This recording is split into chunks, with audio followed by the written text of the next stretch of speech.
Hello everyone, this is Tom's story time. Please relax and enjoy the story. I stood outside the movie theater, waiting and waiting until the crowd dispersed, but I still couldn't see Ru Yen. Just as I was about to leave, I was surprised to see her walk out of the theater, with Yi Ting-cheng by her side. They were laughing and talking happily, looking like a blissful couple. They were excitedly discussing the movie they had just watched, their eyes sparkling with enthusiasm. As for me, I had stood waiting for her for 3 hours like an idiot, only to find out that she had gone to the movies with another man. This wasn't the first time she had broken a promise. Many times, Ru Yen had left me waiting in vain. When I suggested divorce because I was too exhausted, she cried and pleaded, "I know I was wrong. Please don't leave me, okay?" The moment our eyes met, I saw Ru Yen frown. She said with an unpleasant look, "How did you know I was here? Were you following me?" It seemed she had completely forgotten about the movie date we had today. Before I could answer, Yi Ting-cheng quickly spoke up, "Ru Yen, you go home with Boda first. I can get home by myself." Hearing Yi Ting-cheng speak, Ru Yen's expression immediately softened, losing the irritation she had moments ago. She said with a tone of concern, "No way, your leg hasn't fully healed yet. Let me drop you off at home first." As she spoke, she gave me a challenging glance. Some people always think of things in a negative way, to the point of having to follow others. If this were before, I might have frantically tried to explain myself. But now, I only felt tired. Yi Ting-cheng quickly got into the passenger seat and turned back to give me an arrogant smile. "Wada, I get a little carsick. You sit in the back, alright?" Ru Yen also urged me to get in the car, but I shook my head. "You two just go. I can get home myself." That sentence seemed to add fuel to the fire, making Ru Yen angry. "Wada, you're a man, why are you so petty? What difference does it make sitting in the front or the back that you have to make such a big deal out of it?" I didn't want to argue anymore, so I turned my back and hailed a taxi home. An hour later, Ru Yen finally returned home. As soon as she walked in the door, she angrily scolded me, "You go outside and don't even save face for me, and you dare to follow me too?" I pulled 2 crumpled movie tickets out of my pocket and calmly said, "You promised to go to the movies with me today, didn't you?" Ru Yen's face instantly changed, clearly showing confusion. But then she quickly regained her composure. "I was too busy today, so I forgot about it." I just lightly waved my hand and continued to assemble my model kit. Every time I was disappointed, I would build a model, telling myself that when the model was finished, that would be the time for me to let go. Seeing my silence, Ru Yen anxiously sat down opposite me. "These were tickets my company gave me. I remembered you had already seen this movie, so I took Yi Ting-cheng along. That's all there is to it." I paused my hands for a moment, thinking. Actually, this wasn't the first time. On March 17th, I found 2 concert tickets for my favorite singer in Ru Yen's pocket. I was happy, thinking it was a gift she prepared for me. But upon closer look, the date of the show was March 16th and the person she went with wasn't me. When I asked, she explained that she only went with Yi Ting-cheng. But I had seen the ticket booking history on her phone. On April 16th, while cleaning the closet, I found a beautifully wrapped watch. I thought again that she still loved me and remembered my birthday. But when she got home, she just took that watch and went out. It turned out to be a gift for Yi Ting-cheng, and she had even forgotten my birthday. Things like this happened countless times, I couldn't keep track. I always comforted her, saying it was okay, next year's birthday we could celebrate again. But in reality, those words were only to comfort her. All the prejudice, the cold treatment, I remembered them all in my heart like a wound that never healed. I gave a slight self-mocking laugh. "No need to explain, it's up to you." This time, I genuinely didn't care anymore. My indifferent attitude enraged Ru Yen. "Seriously? All day long, all you know is assembling models. How many times have I explained the relationship between me and Yi Ting-cheng? Why can't you just let it go?" I smiled lightly. "Who is the one who can't let go now?" Ru Yen was stunned by my question.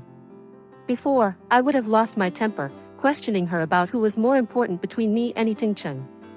I would have made her promise never to meet him alone again. She would agree, but then find ways to meet him using other excuses. It seemed she enjoyed seeing me jealous and questioning. She always used excuses to avoid the truth. But now I truly felt tired. If you can't keep it, then let it go. I looked back at the model. It would be completed in just a few more days.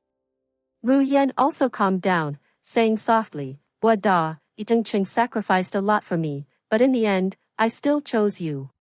I just want to repay him a little. I understood what she was hinting at. Ru Yan always thought that Itengcheng's leg injury was because he saved her. But I had reminded her many times that his injury was not what she claimed.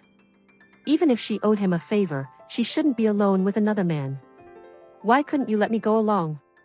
Every time I said that, she would get angry and tell me that I thought too negatively. She even said that Itengcheng didn't like me, and if he saw me, he would feel even more uncomfortable. So, she knew perfectly well Itengcheng's feelings but still let this unhealthy relationship continue. Perhaps she thought she needed to compensate him greatly. Ru Yan stammered, "Aren't you angry?" I looked at her with a questioning expression. "You've given a reasonable explanation. What reason do I have to be angry?" Ru Yan bit her lip, saying with difficulty, Da, you seem to have changed." I replied in a calm voice, "Isn't this the person you always wanted me to be? Now that I've changed as you wished, why aren't you happy?" She tightly gripped the hem of her shirt and sighed, "Forget it. Go iron that shirt for me. I need to wear it tomorrow." I didn't lift my head, my eyes still fixed on the model. "Iron it yourself. I'm busy."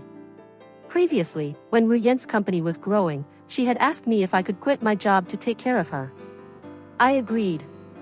From that day on, I worried about every meal, every outfit, all aspects of our life were handled by me. But in the end, this was the outcome I received. It turns out that not every sacrifice is repaid. The first time I refused Liu Ru Yan's request, she angrily slammed her hand down on my model, scattering the pieces everywhere, and shouted, "How long are you going to keep sulking? Da, you're always like this, unpleasant, stubborn, and you say one thing but mean another." I didn't reply, silently picked up the model pieces, and went back into the room. It seemed I needed to finish it quickly. That night, Ru Yan didn't come into the bedroom, and I didn't take the initiative to reconcile as before. When did everything change? The next morning, I woke up early and left the house. In the past, I had given up my career for Ru Yan. But now it was time for me to return to society for myself. As I walked through the company door, my boss's eyes lit up. Da, you finally decided to come back. I knew it, with your talent, staying home as a house husband is a waste. I was very grateful to him. Right before I resigned, he had tried hard to keep me and even said that the company doors would always be wide open for me if I wanted to return. Just as I finished signing the contract, my phone rang. It was Ru Yan calling. "Why haven't you bought breakfast yet?" "I'm going to be late for work." I calmly replied, "I have something to do, so I didn't buy breakfast. Eat out yourself this morning." After saying that, I hung up. But immediately after, the phone rang again. This time Ru Yan's voice was full of anger. "What kind of something do you have that you can't buy breakfast? Don't sulk over the Itengcheng thing anymore. You're an adult, don't be so childish. If I don't see you in 10 minutes, don't blame me." I silently hung up the phone. Every day, I prepared breakfast, laid out her ironed clothes, and organized her schedule. For the past 3 years, it had been the same every day. Perhaps the long time had made Ru Yan forget that I was her husband and see me as a mere servant. But now, it wasn't too late to wake up. Half an hour later, Ru Yan sent me a text message with a photo of her breakfast and the caption, "I can still live normally without you. Don't think I can't survive without you." If this were before, I would surely have immediately apologized and taken all the blame. But this time I didn't. In the reflection of the spoon, I even saw the figure of Itengcheng. I turned off my phone, not replying. About half an hour later, my phone received a friend request from Itengcheng. At first, I didn't intend to accept, but then curious about what he wanted to say, I agreed. Immediately, Itengcheng's messages flooded in. Da, why are you treating Ru Yan like this? She has to be busy with work all day, and you're at home with nothing to do, yet you can't even prepare breakfast for her. If you're angry because of me, then I apologize, but please don't take it out on Ru Yan, okay? She doesn't deserve to be treated that way. Reading those messages, I gave a faint smile. It seemed he was pretending to be a decent person. Well, then I'll make him realize the truth. I replied, if you like her so much, I'll yield. I wish you two happiness. After saying that, I immediately deleted and blocked him. People like him, even 1 second on my friend list felt disgusting. I'm at home with nothing to do. That must be what Ruyen complained about to him. Every day I cooked 3 full-course meals and changed the menu constantly. All of Ruyen's silk shirts were ironed by my own hands. I even hand-washed her clothes. She had never even swept the floor. On holidays, I took care of both sides of the family. But she didn't see my sacrifice, only considering me a useless loafer. It turned out I was the fool in this story. Less than a minute later, my phone rang again. It was Ruyen. Her voice was full of anger. Wada, what is the meaning of this? Have I been too easy on you? I frowned, replying in a cold voice, you should mind your tone. Immediately, I heard the sound of a chair being dragged and a door slamming shut from the other end. Ruyen lowered her voice but couldn't hide her irritation. Wada, what did you say to Itingcheng? We are just friends. He saw you treating me like that, so he stepped in to defend me. It's not what you think. I gave a faint laugh. Defend you? Tell me, what did I do to you? Who was the one who broke the promise first? Who was the one who went with another man without being discreet? Before I could finish my sentence, Ruyen interrupted, and her voice sounded cheerful. Wada, I knew it. You're still jealous, aren't you? Come on, stop making a fuss. I shook my head, my voice tired. I'm not jealous. I'm just stating the truth. I thought Ruyen would say something more, but all I heard was the dial tone from the other end. She had hung up. Immediately after, I received a text message from her. Wada, I want to see how long you can keep this up. She was truly confident that I would always be waiting for her. I decided to go to the mall to buy some decent clothes. After all, I was back at work, and I needed to take care of my image. But as soon as I stepped inside the mall, I saw 2 familiar figures, Ruyen and Itingcheng. I quietly walked past the neighboring store, bought a hat and a mask, and without saying a word, I silently watched them from a distance. As I walked past them, I worried if I would be recognized. But no one paid any attention to me. Ruyen and Itingcheng continued their cheerful conversation, not bothering to glance in my direction even once. Ruyen meticulously chose clothes for Itingcheng, paying attention to every small detail. This color is too dark, it doesn't suit you. I think this brighter color would be better. This one is nice, it really complements your skin tone. Take this one. As she spoke, she carefully adjusted Itingcheng's collar. That meticulous attention made me feel ashamed for myself. I had suggested to Ruyen to go shopping with me before, but she always said the company was busy, and she didn't have time. It turns out it wasn't that she didn't have time, but that she didn't want to spend time with me. The salesperson next to them smiled and introduced more products, occasionally joking, you two are truly very happy, you make me jealous. The strange thing was that neither of them refuted it, they just smiled in response. This scene was like a knife plunging straight into my heart. Is it that hard to tell people that they are not a couple? Or did she also know that being with Itingcheng like this was inappropriate, or perhaps she simply didn't want to explain? I tried to shake my head to drive away the negative thoughts, but the image of that differential treatment kept playing in my mind like a repeated loop. My mind whispered to myself, Wada, it's time to end it. When they finished buying clothes, I heard Itingcheng cautiously ask Ruyen, if Wada knows you went shopping with me, will he be angry? Ruyen scoffed, her expression indifferent, we're just good friends. He doesn't have friends of the opposite sex, does he think he can forbid everyone else from having them? He's so petty. Just let him cool down for a few days, and he'll come reconcile on his own.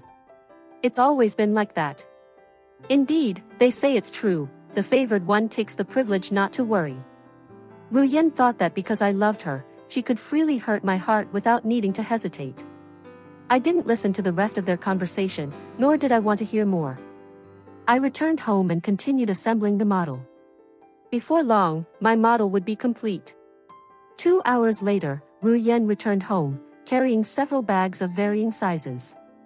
Seeing me, she was as cheerful as if nothing had happened, wrapping her arms around my arm with a radiant smile. It seemed she was very happy today. Ru Yan was naturally like this. When she was happy outside, she would come home and treat me kindly. But if things didn't go her way outside, she would vent all her frustration on me. "Honey, what are we having for lunch?" she asked in a cheerful tone. I moved aside and replied, "I didn't cook anything. If you're hungry, you can order takeout." A flicker of displeasure crossed Ru Yan's eyes, but then she said nothing. Then, as if remembering something, she hastily pulled a short-sleeved t-shirt from her bag. "Try this on, I just bought it. I saw it earlier and thought it suited you, so I bought it." I glanced at the t-shirt. It was a clearance item from the seasonal sale display right by the mall entrance that I had just seen, and the color was blue, the color I hated the most. We had lived together for 3 years, yet Ru Yan still couldn't remember my preferences. I stood up, intending to leave because sitting next to her at that moment felt suffocating. Seeing me stand up, Ru Yan quickly grabbed my hand. "Where are you going?" "Don't you like this shirt?" she asked with an anxious and expectant look. Actually, this was the first time Ru Yan had proactively bought a shirt for me. If this were before, I would probably be very happy. I would hold her close and say I was the happiest man in the world. I thought for a moment, then picked up the t-shirt to try it on. It was a little tight, perhaps she had bought it in Itingcheng's size. Many times, I wondered, in this relationship, who was the real third party? Was it me or Itingcheng? Why did I feel like the outsider? Looking at the ill-fitting t-shirt, Ru Yan's expression was a little complicated. After a few seconds, she said with a hint of guilt, "I must have bought the wrong size. I'll go exchange it later." I took off the shirt and tossed it onto the sofa. "No need. Just give it to Itingcheng, it probably fits him well." Ru Yan's eyes immediately narrowed. She stared intently at me. I said coldly, "Don't look at me like that. Weren't you very happy strolling around with Itingcheng? The size you chose was quite accurate." Ru Yan clenched her fists, saying angrily, "What da, are you following me again?" I let out a heavy sigh. "Ru Yan, don't overestimate yourself. I don't have time for such meaningless things. It was just a coincidence." I paused for a moment and then decided to speak frankly. "There's a saying, if you don't want others to know, don't do it." Ru Yan hastily explained, "It's not that, what da. It's not what you think." It seemed Ru Yan only knew how to say this one sentence, but if you asked her what the truth was, she would never be able to answer. "Why didn't you refute the salesperson when they said you two were a couple?" I asked, looking straight into her eyes. Ru Yan lightly wiped the sweat from her forehead, stammering, "I just didn't feel the need to explain. After all, it was just a stranger, why bother wasting effort talking to them?" I looked at Ru Yan, and a sense of emptiness arose. It felt like everything had reached its conclusion. I nodded. Let her explain it her way. Honestly, I didn't care anymore. When I turned to walk away, I only then noticed that Ru Yan's eyes were glistening with tears. Tears were pooling at the edges of her red eyes. She looked very pitiful.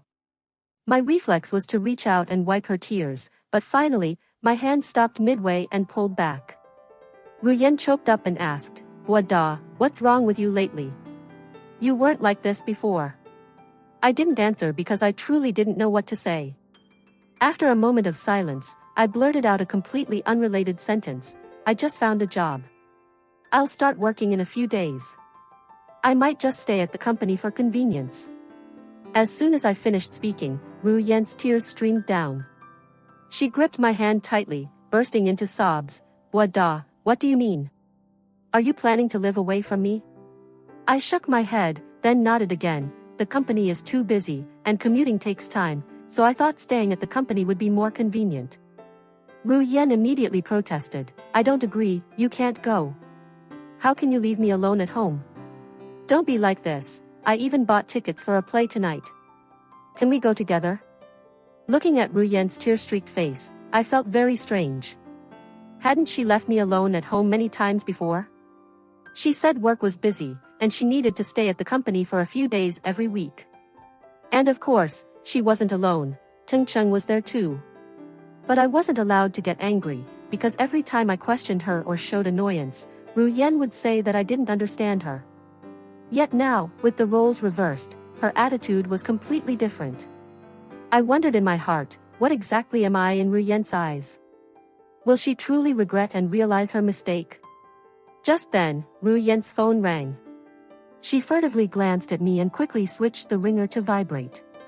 The continuous buzzing of the phone only increased my irritation. I ran my hand through my hair and said, "Answer it." Ru Yen shook her head, saying quietly, "No need to answer." Despite saying that, she clearly couldn't hide her restlessness. She stared intently at the coffee table, seemingly lost in thought. When my phone chimed with a message notification, she immediately picked up her own phone, giving a strained smile. I thought my phone was ringing. I looked at my phone screen and saw Yi Tingcheng's name, still persistently calling. I softly said, "Answer it, he might have an urgent matter." As soon as she answered the call, I heard Yi Tingcheng's impatient voice on the other end. "Ru Yen, why are you answering now? You always said you'd appear immediately if I needed you." Ru Yen instantly lowered the call volume and turned her back to me. "What is it that you're calling so constantly?" I couldn't clearly hear Yi Tingcheng's reply, only noticing Ru Yen's body become tenser. After ending the call, Ru Yen mumbled, "Sorry, Wada, Tingcheng's leg is hurting again. I have to go see how he is." I was about to agree but couldn't help but feel suspicious, so I asked again, "If his leg is hurting, shouldn't he go to the hospital? What can you do by going over there? Are you a doctor?" Ru Yen lowered her head, biting her lip tightly. "He needs me right now. Can you try to understand me? Don't force me to be stuck between two sides." I slumped onto the sofa, a feeling of exhaustion washing over me. Clearly, she would never change. "Go." Ru Yen quickly said, "I'm sorry, Wada. I'll check on him and come right back. Wait for me at home, okay?" She looked at the clock. "I'll be back at 8, and we can go to the play together." Without waiting for my answer, Ru Yen quickly left the house, leaving me with a long, empty silence. I waited until 9:30, but there was no call from Ru Yen. Although I was used to her breaking promises, for some reason, my heart still ached. I didn't turn on the lights, just sat by the window, watching the bright lights from the houses in the distance. Without drawing the curtains, I could clearly see a family of 3 happy together. Warm laughter echoed out. There was a time when I also dreamed of a life like that, but in the end, it was all fleeting dream. To me, this marriage was truly too heartbreaking. When the clock struck 12 o'clock, Ru Yen finally returned. The first thing she said was an apology. I had heard this apology too many times. Why was I always the one who had to listen to the apology? I didn't need an apology, I just wished for fair treatment for once. I calmly said, "You broke your promise." My voice showed no emotion. Ru Yen didn't answer, just quietly handed me a gift box. It was the armor model kit I used to like the most. She had always said that playing with models as an adult was too childish, yet now she proactively bought one for me. I accepted the gift box, saying politely but distantly, "Thank you." Seeing my reaction, Ru Yen's face clearly showed hurt. "You never treated me so formally before." I nodded, softly replying, "You said it yourself, that was before. Before, you never bought a model for me yourself either." Ru Yen sighed. She said in a heavy voice, "Wada, can you please not be like this anymore? I've been really uncomfortable these past few days. I know you have too." I shook my head, "I'm not uncomfortable." But Ru Yen clearly didn't believe me. Her eyes were full of suspicion. "Don't pretend anymore. We're husband and wife, why do we have to be so calculative? We are legally married, after all. My relationship with Yi Tingcheng is just friendship, why do you keep treating him like an enemy? Do I have to completely cut off ties with him for you to be satisfied?" I knew talking to her at this moment would lead nowhere, so I chose silence. But Ru Yen continued to assert, "I swear that from now on, I won't leave you behind to go meet Yi Tingcheng anymore. Can you please not treat me like this anymore?" I had heard that vow until I was sick of it. I softly replied, "I'm sleepy. I'm going to bed." Ignoring Ruyen's reproachful gaze, I turned my back, walked into the room, and locked the door. The next morning, when I woke up, it was already noon. There were many dishes on the dining table. This surprised me a little. Seeing Ruyen busy in the kitchen, I couldn't help but be taken aback. Seeing that I was awake, Ruyen happily called out, "You're up. Hurry and wash up, then come eat. I made your favorite spare rib soup." I was surprised that she still remembered my preferences. While I was eating, she suddenly took something out of her pocket, looking very excited. "Wada, look, I have a positive pregnancy test stick. I'm pregnant. It's been over 2 months, I think." Seeing my expressionless face, Ruyen looked a little disappointed. "Aren't you happy? This is our child." It wasn't that I wasn't happy, but because I knew for sure Ruyen wasn't pregnant. She still had her period last month. She thought I didn't pay attention to these details, which is why she dared to lie. But this lie was full of holes. However, I didn't expose her, only forcing a smile to avoid escalating the situation. Then she started talking non-stop about future plans. Which kindergarten should we choose for the baby? I wonder if it will be a boy or a girl. This afternoon, let's go buy some clothes for the baby, okay? I can't wait. I nodded in agreement. Not because I wanted to buy things for the non-existent baby, but because I needed to buy an extra pair of shoes to prepare for my first day of work tomorrow. But I didn't tell Ruyen that. We had only been at the mall for less than 2 hours when Ruyen's phone rang. It was Itingcheng. "Ruyen, where are you? My friends and I are gathered, and I drank a little too much. Can you come pick me up?" I thought Ruyen would leave immediately. But surprisingly, she refused. "Let your friends take you home. I'm out with Wada, I don't have time." Itingcheng seemed a little wronged. "We can go out anytime. Is Wada not letting you come?"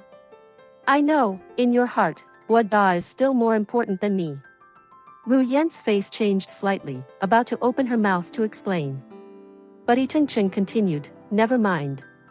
You don't have to worry about me, I can take care of myself."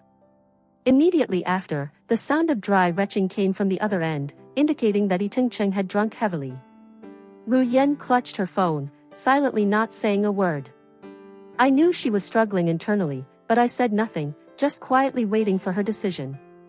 About a minute later, Ruyen turned to look at me.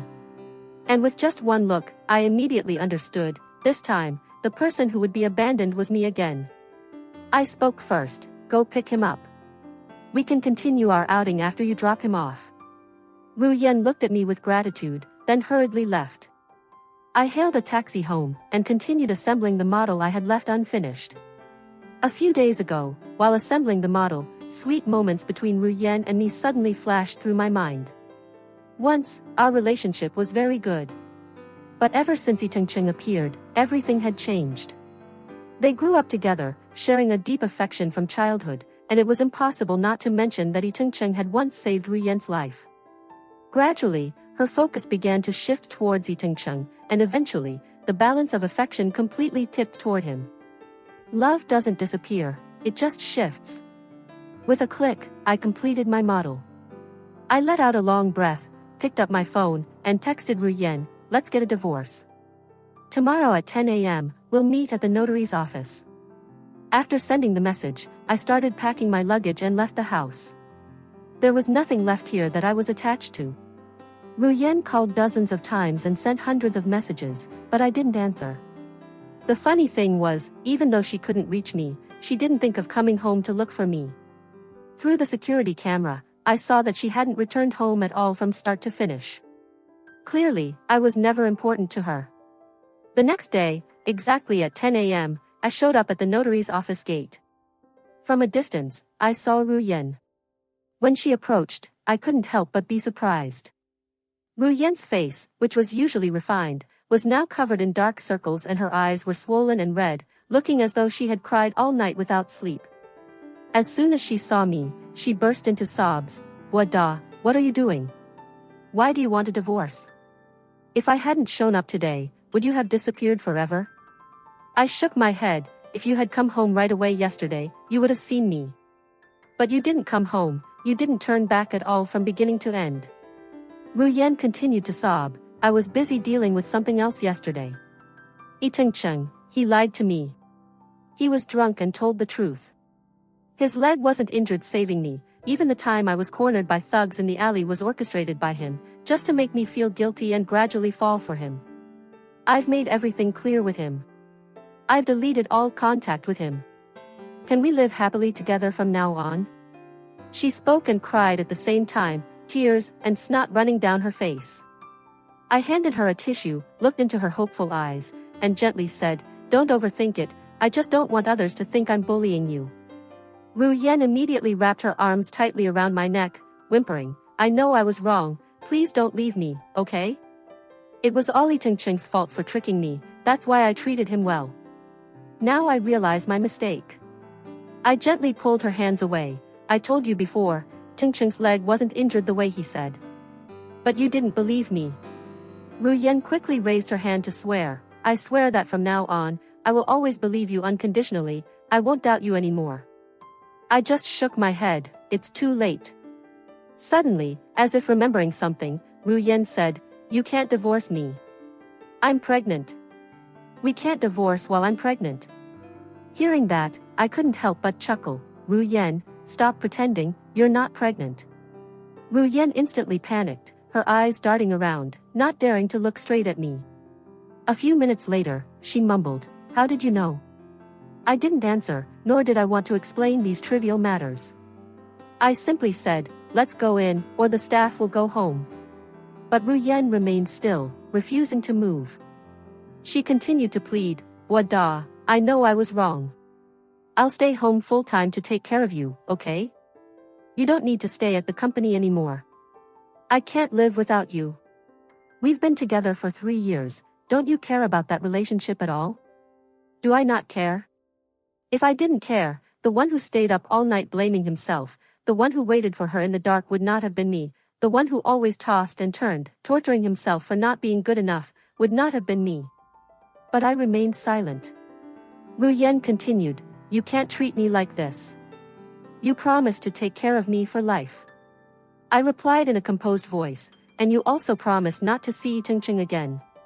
But a promise is only valid in the moment it is spoken, after that, it means nothing."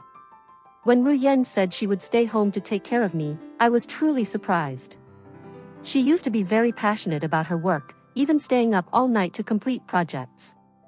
Yet now, she was saying she was willing to give up everything to take care of me. But it was too late. I was no longer waiting for her to realize. Just then, Cheng suddenly appeared.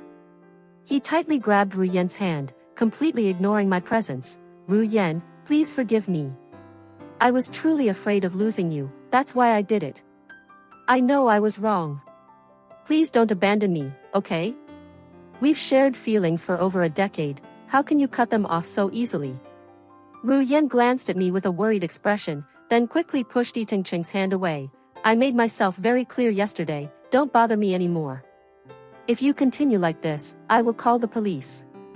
But Cheng seemed not to believe Ru Yan would actually do it, continuing to pester and cling to her. Seeing Ru Yan's resolute attitude, he suddenly pulled a knife from behind his back. "If you are determined to abandon me, are you trying to force me to die?" Both Ru Yan and I were terrified by Cheng's sudden and extreme action. No one expected him to be capable of that. A crowd quickly gathered to see what was happening, and some kind people called the police. While Ru Yan tried to calm Cheng, the police arrived. However, the appearance of the police made Cheng even more agitated. "You must be mine." He suddenly lunged, aiming the knife at Ru Yan. Everything happened too fast. I couldn't react in time, and Ru Yan collapsed in a pool of blood. The police quickly restrained and arrested Cheng. Meanwhile, the people around helped rush Ru Yan to the hospital. Fortunately, the wound was not in a vital spot, and Ru Yan was out of danger. While she was still unconscious, I left the hospital and contacted a lawyer to handle all the divorce procedures. 3 years of marriage, to say there was absolutely no feeling would be untrue. But I also clearly understood that going back would only be repeating the same old mistakes. How can a broken mirror be fixed? I heard that after waking up, Ru Yan cried and continuously looked for me. But I had blocked her phone number and X account. She didn't know where I was, nor did she have any way to contact me. In that brief moment, I had completely vanished from her life, leaving no trace. A friend called me. Wada, are you really determined to get a divorce? I see Ruyen hasn't been doing well lately. She just cries, refusing to eat or sleep, constantly demanding to see you. I only replied, just let her be. The friend sighed, a worried tone in his voice. I was worried you would go soft, but seeing how resolute you are, I'm relieved. We all saw what you had to go through in this marriage. It's good that you finally made a clean break. I smiled, not saying anything more, because I now had too much to do, finding a new home, taking care of the company branch opening, and continuing the business trips to meet partners. The busy but orderly life helped me find myself again, the ambitious and confident person I used to be. One morning as I was washing my face, I received a text message with no sender name. Even so, I knew it was Ruyen. Wada, this will be the last message I send you. I know you've completely let me go. The last thing I can do for you is sign the divorce papers. You are free now. The fault was mine in the past, but now, saying sorry is probably too late. I wish you a better future. After reading the message, I pressed the delete button without replying. A month later, I received another message from her. Wada, I couldn't sleep tonight. After the divorce, I only realized how important you are to me. But it seems you truly don't love me anymore. Before, you would never ignore my messages like this. I really miss you. I didn't read the long paragraph that followed, just deleted the message as I had every time before. Ruyen continued to use different phone numbers to text me, but I never replied. My friend told me that Ruyen refused to attend any events, just staying home and frantically asking for news about me, but all in vain. She couldn't find me. I just quietly nodded, without any emotion. If she knew this day would come, why did she act that way from the beginning? When I reached for my wallet to pay, I saw an old photo clipped inside the compartment. It was a picture of Ruyen when she was 20, innocent, kind-hearted, and full of love for me. But time cannot be turned back. I dropped the photo into the trash can and walked away without looking back. From now on, I will move forward and never look behind. Goodbye, Ruyen.